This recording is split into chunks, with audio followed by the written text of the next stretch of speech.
क्योंकि हमारे आने वाला पीढ़ी जो है वो सर उठा लीजिए, इसलिए हमारे पूर्वज ने बलिदान दिया, तब जाके देश आजाद हुआ। ये देश आपका है साथियों, किसी का जागीर नहीं है, ये देश आपका और हमारा है साथियों। तो इसलिए साथियों, हमारे अपने देश के लिए लड़ाई लड़ना है, संविधान के लिए लड़ाई लड़ना है, गरीब पिछड़ा दलित के भाई के लिए लड़ाई लड़ना है, और इसके लिए मजबूती से लड़ाई लड़ना है। ये जो दिल्ली में सरकार है, ये सरकार आपका नहीं है साथियों। अगर ये सरकार आपका रहता तो ये आपसे 10 साल पहले जो वादा किया, वादा को पूरा कर देता, तो हम मानते हैं। आपने देखा 2014 में एक नेता आए और विप्लव जैसे अपने देश में वादा किए थे, उसी तरीके से हमारे देश में एक नेता है, वो वादा किए। वादा क्या किए? वादा किए कि भाई हमको सरकार में लाओ, हर साल 2 करोड़ युवा को नौकरी देंगे। आपको लगा कि हम बेरोजगार हैं, हम मोदी जी को लाएंगे तो हमको नौकरी मिलेगा? आप उनके छाता में आ गए और फिर उन्होंने कहा हम आपके अच्छे दिन लाएंगे, विदेश में काला धन है उसको लाएंगे और किसी के खाते में दे देंगे। उन्होंने कहा कि जितना भी देश में किसान है उसका आमदनी दोगुना करेंगे, लेकिन हम लोगों के हाथों में आ गए। लेकिन परिणाम क्या हुआ?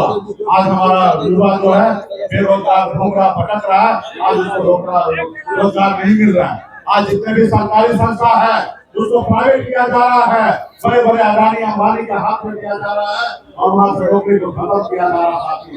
इसलिए साथियों, अपने आने वाली पीढ़ी के लिए अगर लड़ाई लड़ना चाहते हैं, उनको बेहतर जिंदगी देना चाहते हैं, तो आपको उसके लिए लड़ाई लड़ना पड़ेगा। आज देखिए हमारे जितने भी सरकारी संस्था है उसको प्राइवेट किया जा रहा है।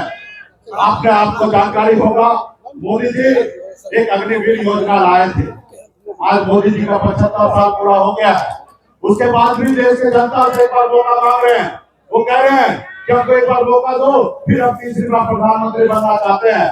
आप बताइए उनके अग्निवीर योजना में क्या है कि 4 साल में आपका रिटायरमेंट हो जाएगा, यानी कि 18 साल का आवेदन कीजिए, नौकरी लाइए और 22 साल में आप रिटायर हो जाइएगा, यानी कि सिर्फ 4 साल।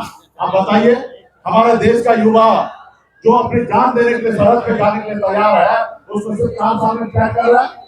तो आजकल 22 साल में शादी भी नहीं होता है और हमारे युवा को 22 साल की उम्र में रिटायर किया जा रहा है। अब खुद 75 साल के बाद भी एक बार देश के लोगों से मौका मांगना चाहता है। इसलिए साथियों, ये आपका सरकार नहीं है, खास करके गरीब पिछड़ा सरकार नहीं है। आपने देखा, मुझे एक अति पिछड़ा का बेटा हूँ मैं, संघर्ष के बदौलत पहुंचा।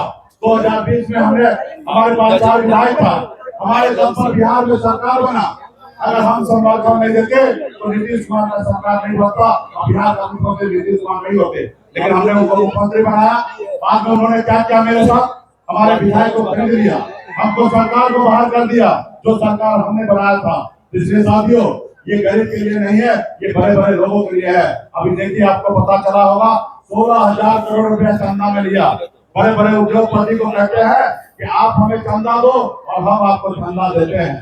जो बड़े बड़े लोग हैं उसको ईडी सीबीआई का नोटिस भेजता है, उससे चंदा देता है साथियों।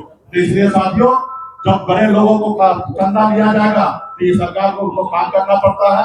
इसलिए साथियों, मजबूती से तमाम यहाँ पे पिछड़ा दलित पार्टी के जितने भी पदाधिकारी हैं, सबसे आग्रह करता हूँ कि मजबूती से एक एक गांव में एक एक बूथ पे जाइए और हर बूथ को जीतने का काम कीजिएगा। तो हमारा यहाँ पे सन्यासी भाई चुनाव जीतेंगे और दिल्ली में हमारा सामाजिक न्याय मजबूत होगा।